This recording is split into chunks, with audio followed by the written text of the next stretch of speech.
Good evening, everyone, and welcome back to Empty Cloud Monastery.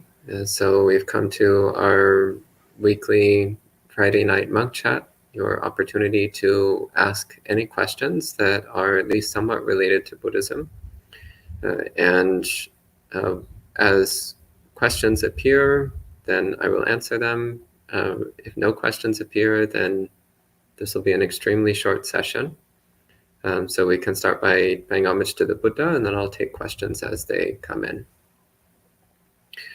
Namo tassa bhagavato arahato samma sambuddhassa.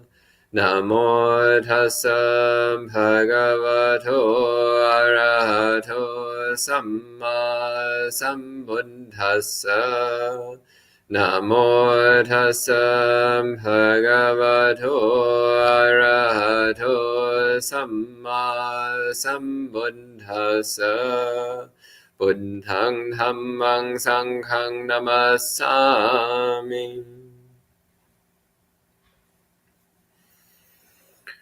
So, hello to the people who are joining in so far. So to Charles Lee, Peggy, Rick, Bill, Yankee, Anonymous, and whoever else is joining in online. Just to be clear, also the people here in the monastery can ask questions if you have questions. So far there's a question online from Anonymous.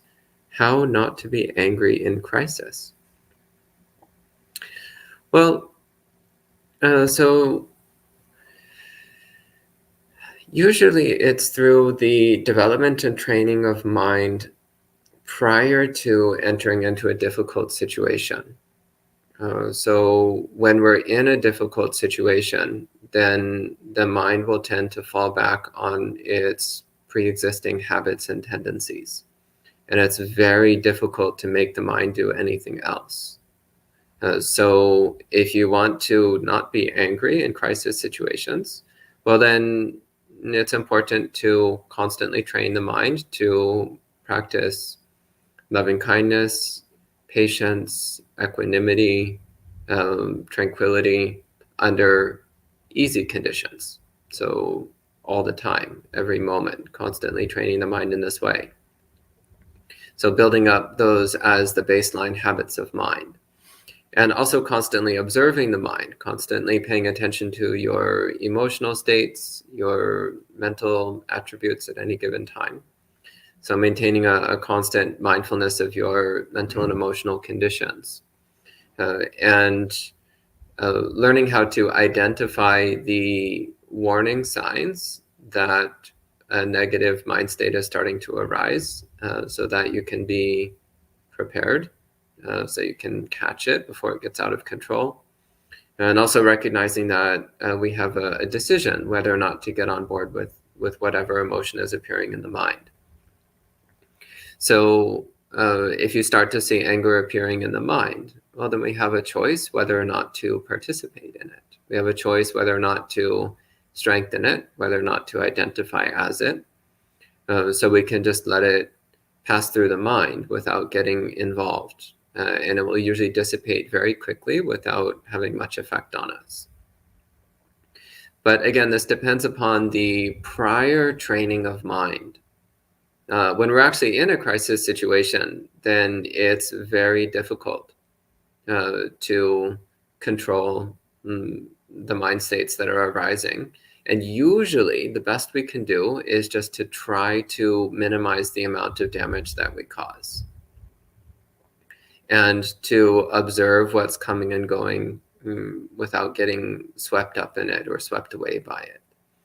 And sometimes actually the best we can do is just watch ourselves do unwholesome things and say unwholesome things, and just have the wish, next time may I do better. So sometimes that's actually the best we can do, is to just observe the unwholesome activities that we do and have the aspiration to try to train ourselves to do better in the future. And even that it's okay. Because at least we're cultivating some degree of self-awareness, and we're cultivating the aspiration to gain control of this mind. So that's a few thoughts on that question. Susan asks, is Ajahn Brahmali coming in February? That's the plan, though plans are always unpredictable, but that is the plan. And Rahul says, I'm headed to a week-long self-guided retreat at a monastery tomorrow. Do you have any tips to make the best of the time? So it really depends upon each individual. So some people do very well by writing a schedule for themselves, so similar to a retreat schedule, and following that schedule very strictly. Other people do well by leaving their day very open-ended and flexible. So it really depends upon the individual. What I do recommend is, if you're going to read during this time, only read suttas. Don't read anything else. So, and it's actually totally fine if you wind up spending many hours a day reading suttas instead of meditating. Actually, that's a retreat well spent. Usually when I'm on personal retreat, I spend at least 2 or 3 hours a day just reading suttas, even though I've read all of them a dozen times over. It's always delightful to go back and read them again. Also, I can find during self-retreat, I often find it quite nice to do long periods of chanting, just by myself. Doing long periods of chanting alone can be a really lovely way to condition the mind. It's also fine to go for walks. But really, ultimately, it depends upon each person's individual tendencies and attributes. So it's hard to give blanket advice because it really depends upon the individual.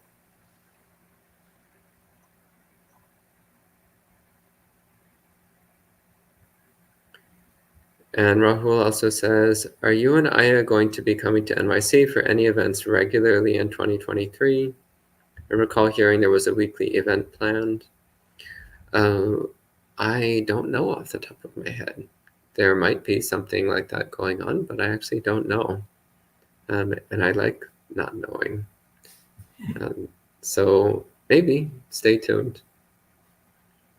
Generally speaking, if we're invited to teach somewhere, then we make an effort to do it. So if people are willing to make the arrangements, which also includes providing transportation, then usually these things happen.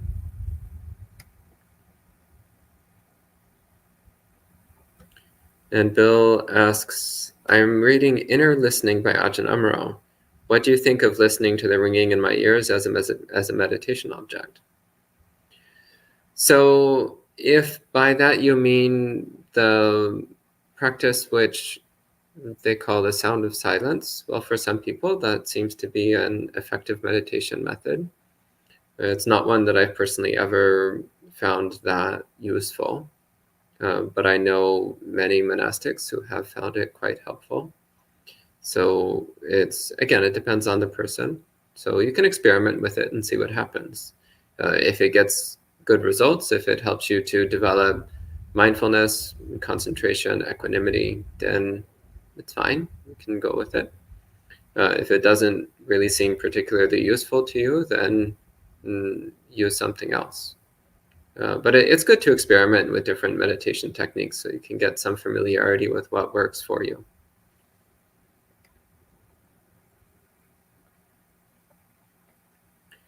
And Sud asks, I've seen people chant the Karniya Metta Sutta in times of fear or distress. What is the benefit of chanting these suttas from the Theravada Buddhist perspective? Well, the Karniya Metta Sutta, well, first off, it's a description of a way of practicing metta, a way of cultivating a mind of benevolence and goodwill.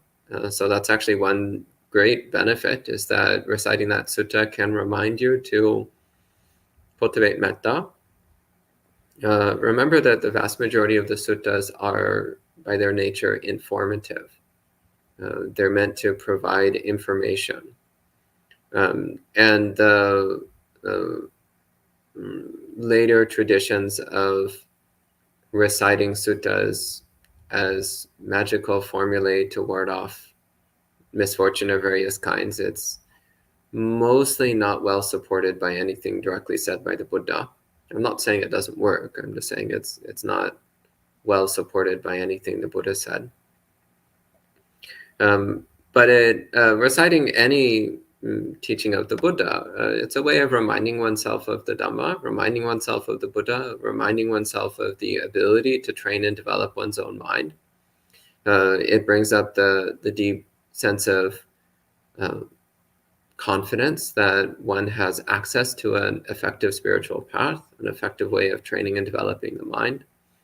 So that tends to bring a sense of serenity, a sense of joy, of knowing that we have access to the teachings of a Buddha, of knowing that we have some ability to understand the Dhamma, some contact with the Sangha, and reciting the suttas. Again, if you understand the meaning of the suttas, then it's a way of recollecting the information that they contain.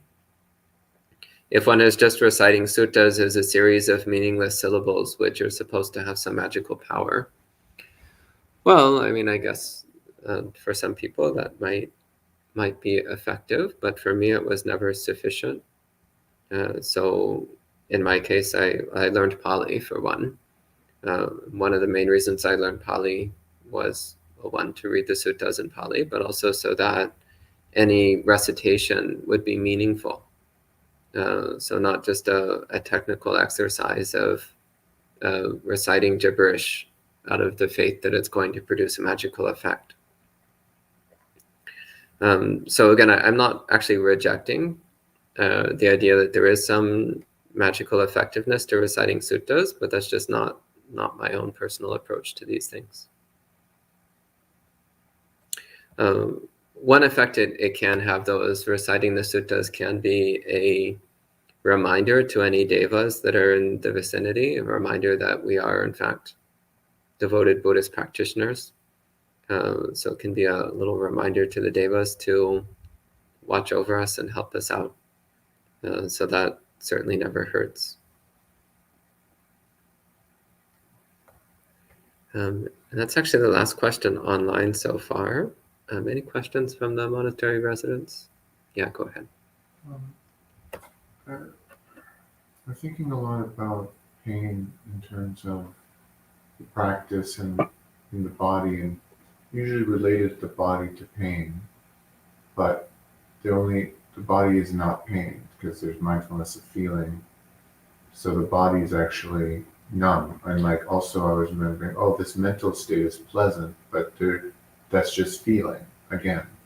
So mental states don't have are they tied to feeling, or they're numb? All the other mindfulness objects are numb, except the only feeling that we feel are feelings, right? But I would veer away from the word numb, but rather I would say that fundamentally what comes through the body is simply information. And how we react to that information is what makes it either pleasure, pain, or neutral. But in and of itself, it's just information. And it's the same with whatever's coming through the mind. So any kind of thought or memory or perception or mental object of any sort, fundamentally, it's just information.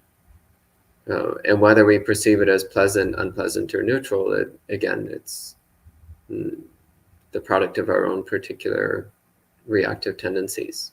But the information itself is not pleasant or painful or neutral. It just is what it is. So just to give a simple example of this, if you get the news about the results of a soccer match, and so, I mean, I don't follow the news of anything, especially not sports, but I know that recently there was a soccer match between Italy and the UK. So if you like Italy and you hear the results of the soccer match and you hear that Italy won, then that's pleasant news. If you like the UK, then that would be painful news. If you don't care the slightest bit about soccer, as is my case, then that's neutral news. So, but the information itself is exactly the same. And the information itself is not inherently either pleasant, painful, or neutral. It's just information. So Italy won the soccer match. It's like, okay, information. But whether we respond to it as pleasant, painful, or neutral is the product of our own reactive tendencies of mind. So this is Vedana. So sensations are constantly coming through body and mind. Those sensations are not inherently pleasant or painful, but the way we react to them makes it feel either pleasant or painful or neutral. May I ask a follow-up? Yeah. So in that case, the word attitude comes up to mind. So we're cultivating, would right intention be right attitude, like renunciation, goodwill, harmlessness? Is that related to attitude? Would attitude be an accurate definition? Yeah, I actually often translate Samma Sankappa as right attitude. I think that's a much better translation than right intention. Sankappa does not mean intention. The meaning of Sankappa is much closer to attitude. Actually, literally, the word Sankappa means preparation. But that's sometimes it's dangerous to use words too literally. So I think attitude is pretty good. Yeah. I've seen it as a view sometimes. As what? View. That would Right, be Sammaditthi. I'm sorry. I'm like totally Yeah. I'm thrown off. Sorry. Never mind. No problem. And sorry. No problem. And Julie has a question. Julie says, are devas the same as light beings / orbs? Well, I have no idea what light beings / orbs are, so I can't answer that question. What I can say, which might be helpful, is that the root of the word deva literally means shining. So deva, the word deva seems to imply a being that is luminous, that is radiant. And actually the higher categories of devas are explicitly referred to as radiant beings of light. So maybe, and I don't really have much relationship to metaphysical things outside of a Buddhist concept, so outside of Buddhist cosmology. So I can't really talk too much about that, unless you more clearly define what you mean by light beings / orbs. And Julie also asks, how is the Buddha able to perceive them, using which sense?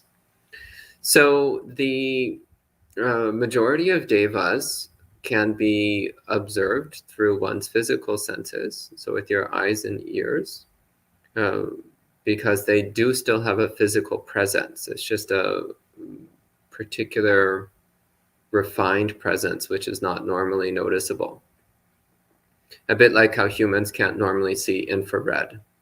We can't normally hear certain frequencies of sound and so on.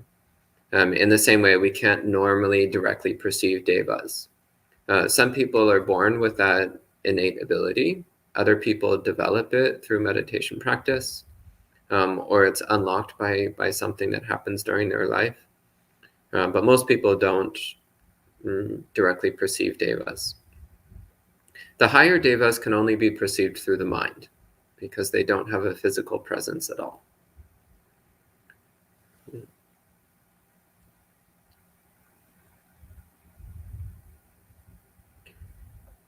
Okay, and Sud also asks, do you recommend any suttas we lay people should chant on a daily basis that would help advance ourselves quickly on the path? Oh, I mean, there's so many to choose from.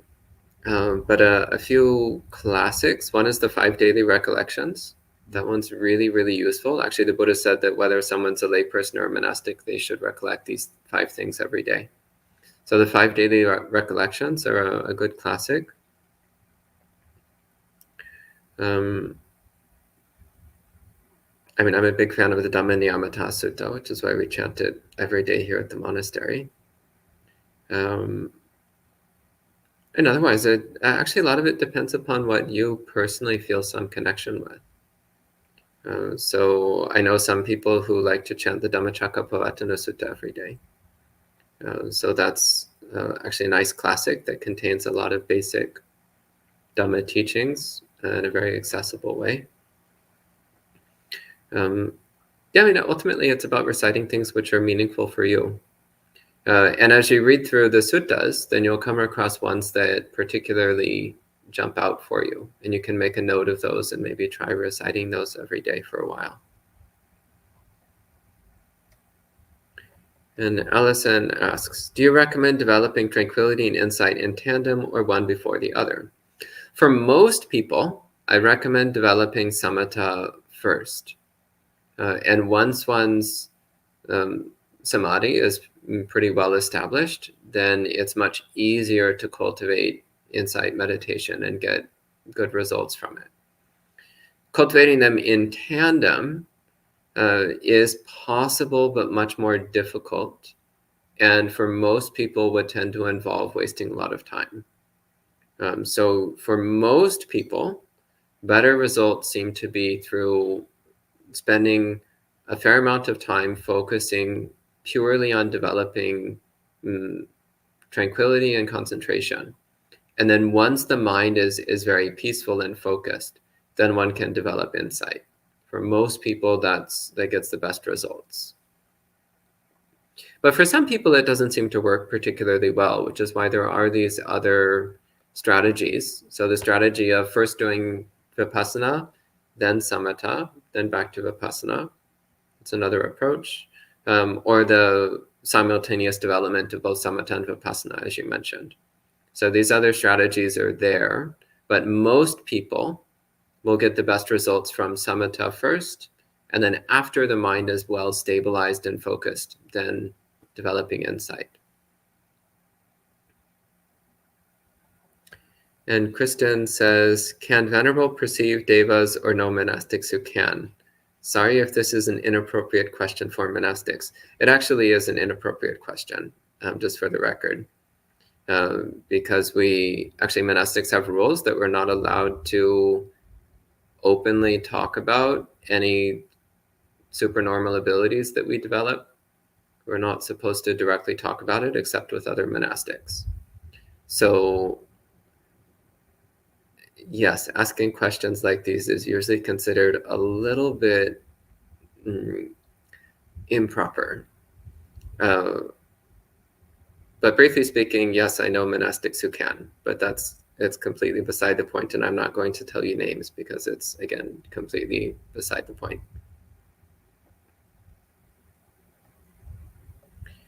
Bill says, I have seen lights during meditation. I blew it off and didn't think anything of it. Is there meaning to it? No, there is no meaning to it. Don't think anything of it. You were actually quite correct to blow it off and not think anything of it. Getting obsessed with lights that appear during meditation is a great way to waste huge amounts of time and possibly even wind up increasing your delusion. So actually the proper thing to do is when interesting visual phenomena appear during meditation, don't pay any attention to it. Just keep doing your meditation. So this is just one of the things that can happen. It's meaningless.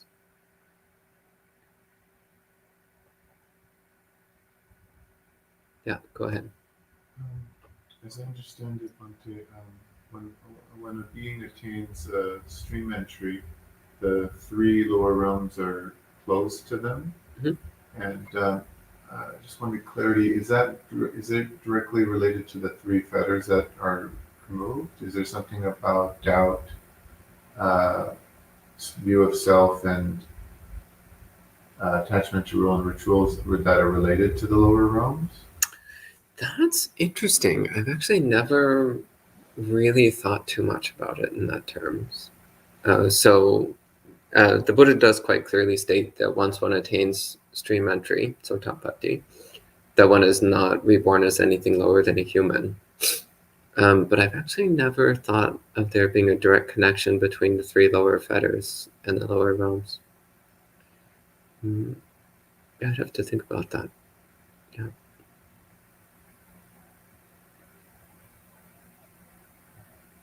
When Ajahn Brahmali comes, that would be a great question to ask him.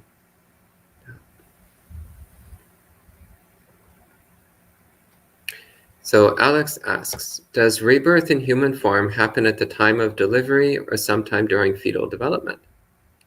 That is a great question, which we don't know the answer to. So the Buddha never directly addresses the question of at what point a fetus becomes a sentient being. The Buddha never addresses this question. So we don't know. So you will get opinions literally all over the map on this. But they're just opinions. We don't know. The Buddha never spoke about these things. There's one particular sutta that people occasionally like to refer to, the sutta about the Gandhabba being present at the time of conception, but there's no clarity about what the heck that means. So scholars have been arguing about that one for 2,500 years without coming to any conclusion. So briefly speaking, we don't know. We don't know when a fetus becomes a sentient being.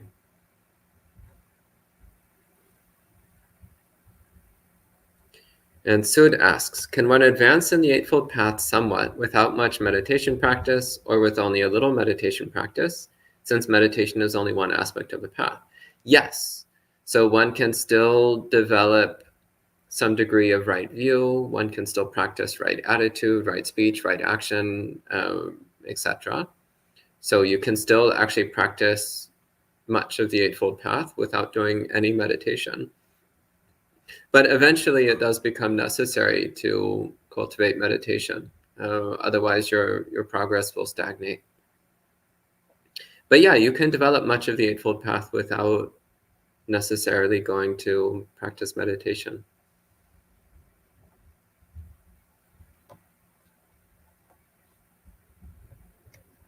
And Amaranta asks, talking about the Satipatthana Sutta, is it correct to meditate only some of the sections, or is it better to meditate it completely? What would you recommend?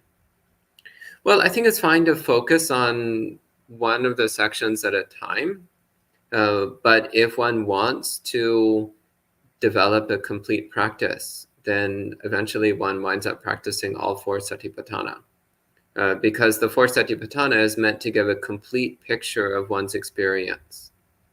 So in order to attain awakening, one needs to bring wisdom to every aspect of one's experience. And the four Satipatthana is one complete framework. So you would eventually need to do all four. And actually there's ways of practicing where you do all four simultaneously. So for example, Anamitta Samadhi is a way of directly practicing all four Satipatthana simultaneously without differentiating between them. But usually when we talk about Satipatthana practice, where we choose one and you focus on one for a period of time, one of the four Satipatthanas for a period of time. And then later on you can switch to another one and do that for a period of time and so on. But you do need to do all of them. Otherwise your practice will be limited. It'll be incomplete.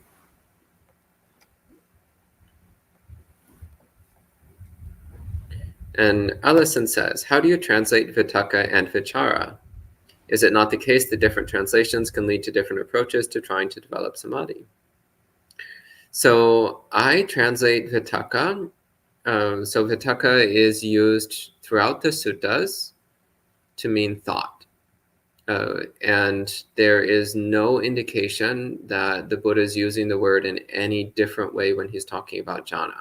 So vitakka is actually a perfectly ordinary Pali word that appears in many, many contexts other than talking about samadhi practice. And the word vitakka quite simply means thought. So in the context of samadhi practice, jhana practice, I take it the same way. Again, the Buddha never gives any indication that he's using the word in a special or specific way. Also, the word vichara all over the suttas, it's used to mean exploration or movement or wandering. So in the context of samadhi practice, the way I tend to relate to vitakka and vichara is it refers to the persistent background noise in the mind, which is present while one is developing samadhi and remains present to a slight degree, even during first jhana, but which fades away completely in second jhana. So similarly to how sometimes while you're doing meditation, you can distantly hear voices in the background, like maybe some people are talking in another room or across the street. So you distantly hear voices, but you're not distracted by them. You remain focused on your meditation. So you're aware of the voices, but they're just background noise, which doesn't distract you or bother you. So in the same way, there can still be a little bit of background noise in the mind, which doesn't distract one from one's samadhi, but which is still present there. And if one moves one's attention towards it, then one will fall out of samadhi. And this is how the Buddha talks about vitakka and vichara. He talks about vitakka and vichara as being the flaws of first jhana, and how if one turns attention to them, then one will lose concentration. So the commentaries, on the other hand, define these two words in a completely different way. So inventing whole new meanings for the words vitakka and vichara, and describe them as being positive things which are meant to be deliberately developed, which is all very interesting, but doesn't have anything to do with anything that's in the suttas. So I'm not personally into that way of using these words. But there are teachers who use that way of defining these words to talk about meditation techniques, which do seem to get good results for people. So yes, I would say that different translations can lead to different approaches, but what we're interested in is the results. Does somebody get samadhi? Does somebody get mindfulness and concentration? And it's important here when we talk about samadhi to specify that we mean samma samadhi, correct samadhi, which means concentration accompanied by strong mindfulness. So as long as that's the result, then I actually don't particularly care what strategy or method somebody is using, as long as the result is the same, which is the development of samma samadhi, accompanied by mindfulness.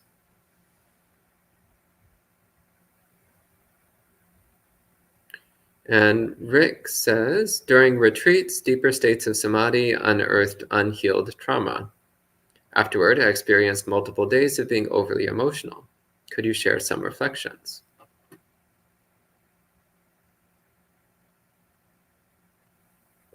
Well, first off, just to be clear, this is, for me, memories surfacing during meditation is pretty normal, but as long as we don't get involved with them, then they aren't usually a problem. They just flow through the mind and there's not an issue. But if memories coming up then turn into reliving of traumatic experiences, and it's extremely painful or difficult to deal with, then sometimes it's necessary to go and talk to someone, to talk to a meditation teacher or talk to a therapist in order to work through these things. And as for having multiple days after retreat of being overly emotional, that's actually not uncommon. So through meditation practice, we often become much more aware of and comfortable with our emotional states. And that's actually, generally speaking, a good thing. So it's part of the process of coming to understand this mind and understand how this mind works and learning how to be comfortable with anything which passes through this mind, learning how to maintain equanimity towards anything that moves through the mind. So when you're feeling overly emotional, well, just pay attention to what it feels like to be overly emotional. And do be careful that you don't wind up doing something unwholesome. So being aware of one's emotions is not the same as being controlled by one's emotions. So recognizing the emotions moving through the mind is good. Letting them dominate everything that you say and do is not good. So that's the distinction we should be making here. That's the last question online so far. Anything else from the monastery residents? Yeah, go ahead. I thought of a follow-up question that people might have about your explanation of Vipassana and Samatha and how you move between them. So if somebody was curious about that, what would an example of a meditation period look like for you? Moving between Samatha and Vipassana? Yeah, so getting deep samadhi and then going over to Vipassana and then going back, as you had said earlier. So the strategy I'd mentioned was starting with Vipassana. So cultivating Vipassana for a while, and usually where that's recommended is for someone who finds samadhi practice very difficult because of a overly active mind, or sometimes a lot of strong emotions. And in that case, then practicing something like anicca sanya, so recognizing the impermanence of these mental states. Instead of trying to just go directly to practicing samadhi, you start just by observing whatever is going on in the mind and observing its characteristic of impermanence. So initially, the mind is going to continue to be quite chaotic and messy, but it's observing the impermanence of that messy chaos, observing this is not me, this is not who I am, it's just the product of causes and conditions. Then one starts to discover a peacefulness in that observation. And through that peacefulness of observing the chaos, of observing the impermanence of these mental states, then one starts to understand what a peaceful mind feels like. And one can start to inhabit that place of peacefulness. And then samadhi practice becomes much easier. And then after practicing samadhi for a while, when the mind is again stable and now actually relatively quiet, then one can go back to practicing, for example, the perception of impermanence, but it will function on a much more subtle and profound level. So that's one example. Thank you. And Sud asks, is it better to focus on one's defilements so that one eliminates them on the path, or is it better to focus on one's strengths and virtues? Well, both are good, and actually doing both is necessary depending upon the circumstances that one is in. So of course it's important to pay attention to one's defilements and make an effort to weaken them.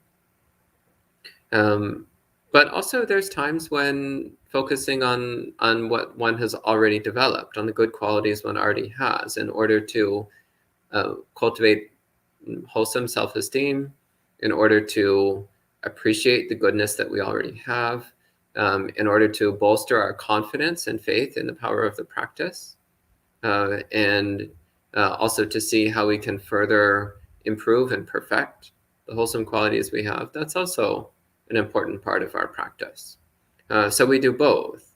As I was saying this morning in the talk on the Satipatthana Sutta, the Buddha was giving both the 5 hindrances, so analyzing the unwholesome obstacles of mind and understanding how they come into being, how they cease, how to stop them from appearing. But also one pays attention to the wholesome qualities of mind. So understanding what brings them into being, and also if they're already present, we pay attention to them so we can understand how to protect them and improve them. So both is important, both paying attention to one's defilements, but also paying attention to one's virtues. Both are important.